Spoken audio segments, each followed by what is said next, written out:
ভাইটা আমার দোকান থেকে মাছ নিয়ে গেছিল সিকলেট ফিশ। তোর কি সমস্যা হয়েছে, মাছ আবার রিটার্ন নিয়ে এসছে। দেখি ভাই কি সমস্যা, দেখি কি হয়েছে ভাই, কি মাছ এটা? মানে মাছটা আরেকটা মরে গেছিল, সেটা তার লেগে ও মানে ঘর থেকে বেরোচ্ছে না, খালি হচ্ছে যে ঘরের মধ্যে ঢুকে বসে থাকছে, তার লেগে মাছটা আমি নিতে এসেছি। এটা এটা কি ছেলে না মেয়ে আছে, মেল না ফিমেল? এটা আছে মেল, ফিমেল।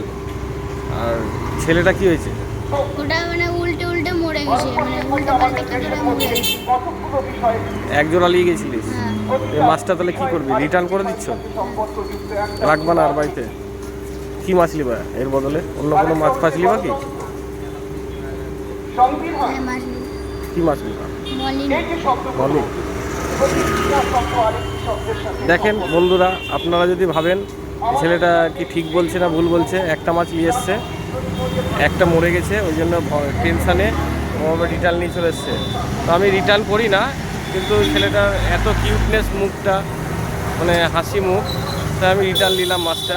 আরেকটা মাছ ওকে দিব, দেখি কটা মাছ দেওয়া যায় ওকে, স্মলি মাছ।